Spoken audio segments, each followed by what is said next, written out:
정부가 역점 사업으로 양성한 도시농부들이 구직난을 겪고 있습니다.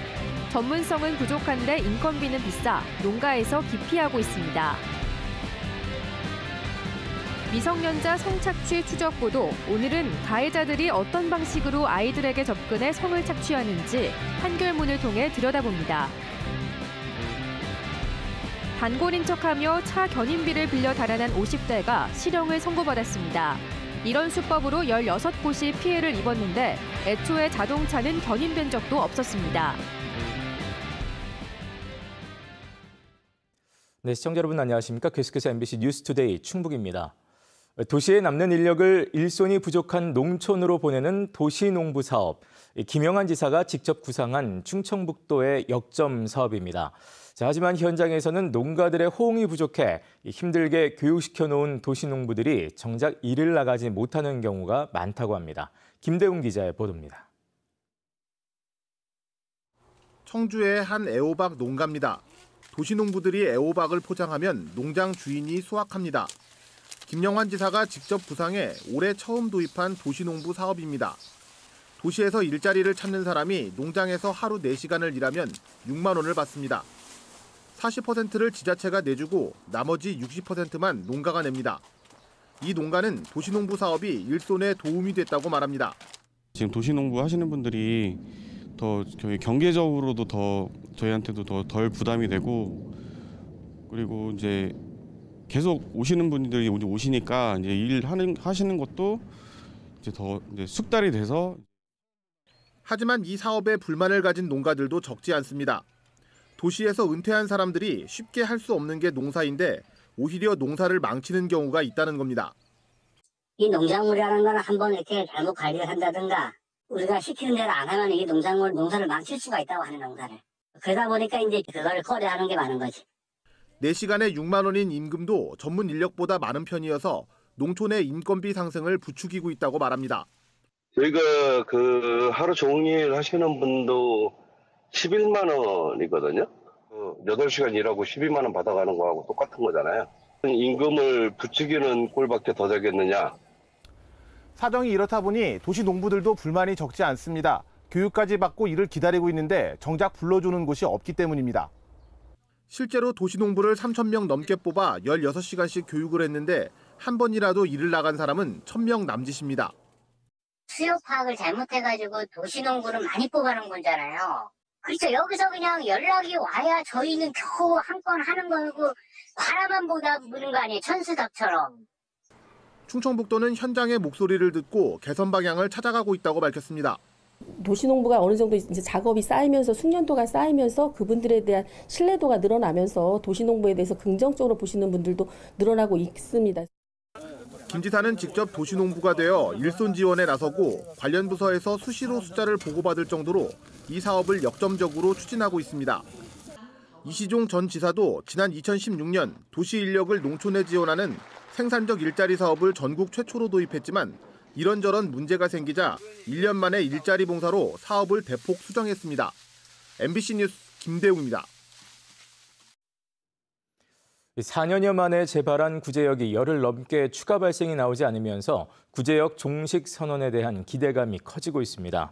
충청북도는 지난 18일 청주시 북이면 한우 농장을 끝으로 구제역 추가 확진이 나오지 않아 더 이상 감염이 확인되지 않으면 다음 달 10일부터 구제역 이동 제한 해제를 위한 검사를 진행할 계획이라고 밝혔습니다.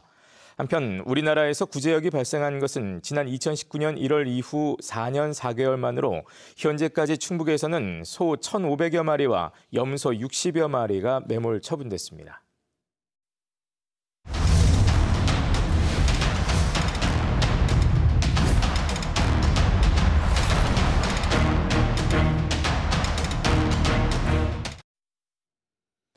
네, 미성년자 성착취 기획보도 이어가겠습니다. 지난 시간 성착취 위험에 무방비로 노출돼 있는 미성년자 실태를 추적 보도해드렸는데요. 오늘은 가해자들이 어떤 수법으로 아이들에게 접근하고 또 성을 착취하는지 판결문을 통해 들여다봅니다. 조미애, 이채연 두 기자가 보도합니다.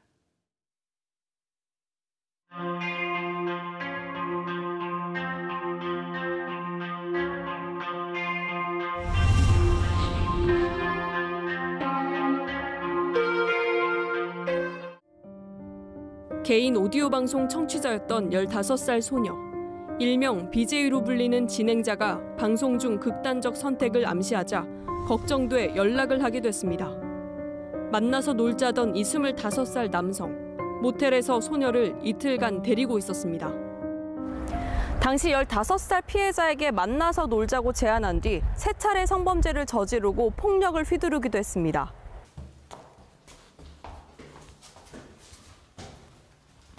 남자분 자신이죠? 가해자들은 실제 인터넷 개인 방송, 랜덤 채팅 앱 등 다양한 온라인 플랫폼에서 아이들을 유인하고 있었습니다. 취재진이 미성년자 의제강간죄 5년치 판결문 680여 건을 전수 분석한 결과 온라인 공간을 타고 시작된 미성년자 성착취 범죄가 대다수였습니다. 1심 사건 피해자 556명 중 약 72%가 가해자와 만나게 된 계기는 온라인 비중이 대다수였습니다. 무려 대면 만남의 4배에 가까웠습니다. 대면 만남으로 좁혀봤을 땐 평소 알고 지낸 사이가 대부분이었습니다.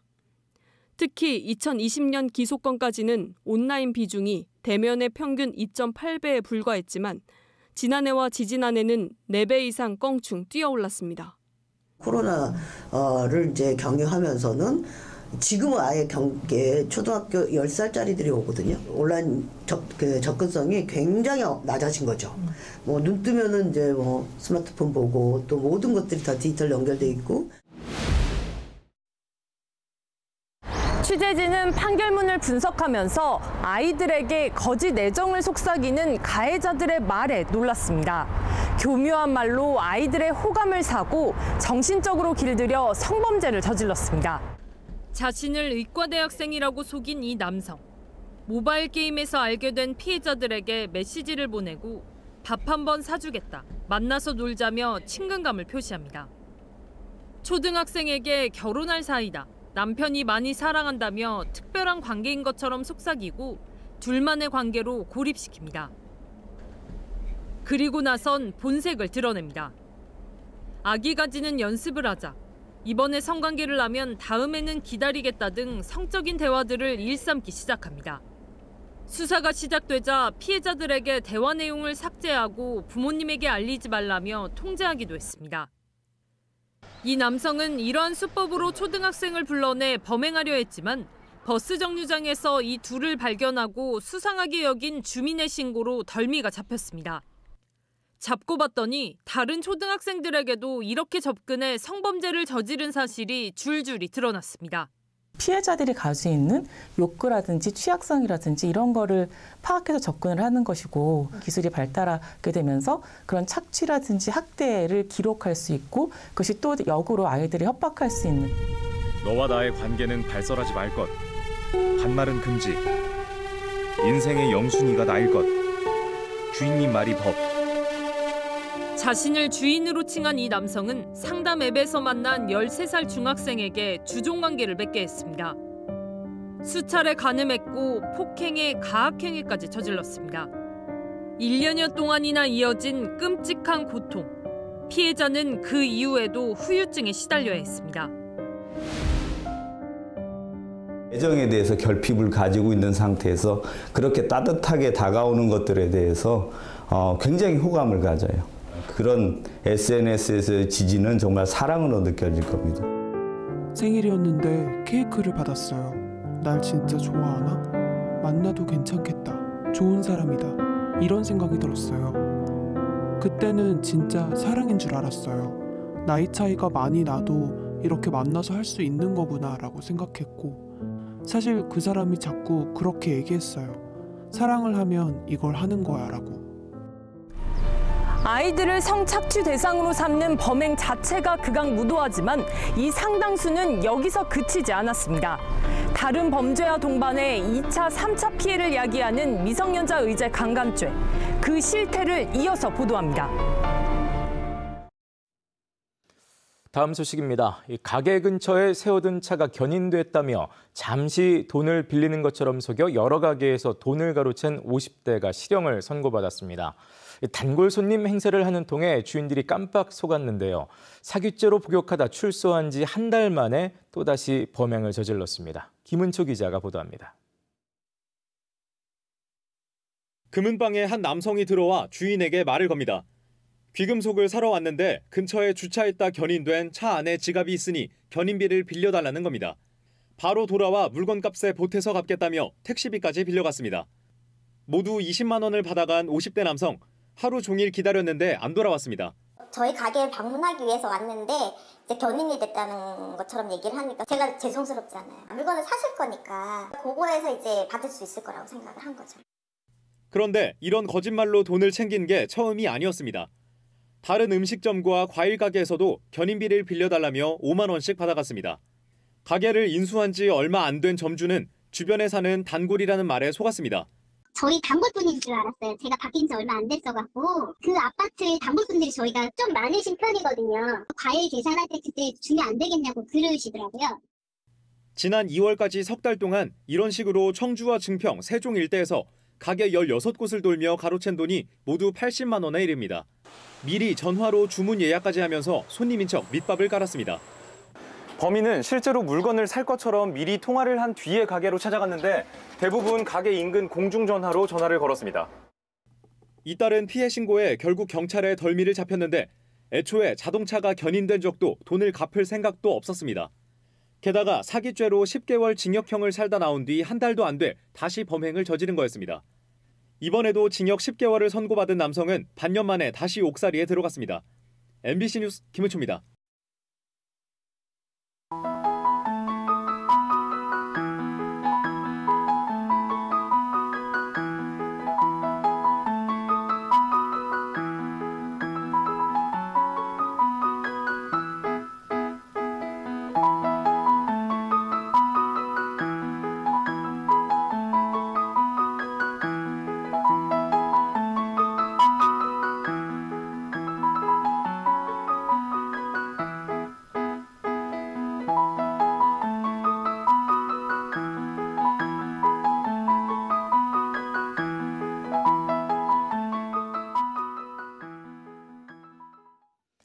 청주동물원에서 사육 중이던 붉은 여우가 우리 밖으로 탈출했다가 7시간여 만에 포획됐습니다.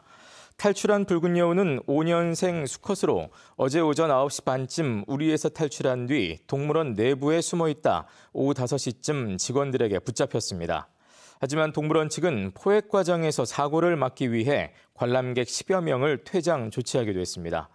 청주동물원은 붉은 여우가 배식 과정에서 사육사가 들어온 출입문을 통해 탈출한 것으로 보고 있습니다. 청주 세광중학교 야구부가 전국 소년체전에서 아쉽게 결승 진출에 실패했습니다. 세광고는 지난 28일 8강전에서 우승 후보인 서울대표 강남중학교를 8대6으로 누르고 4강전에 진출했지만 어제 4강전 경기가 비로 취소되면서 추첨에서 패해 결승에 진출하지 못했습니다. 또 제천중학교 배구팀은 경기 연현중학교를 세트스코어 2대1로 꺾고 오늘 전남 팔마중학교를 상대로 결승전을 치릅니다.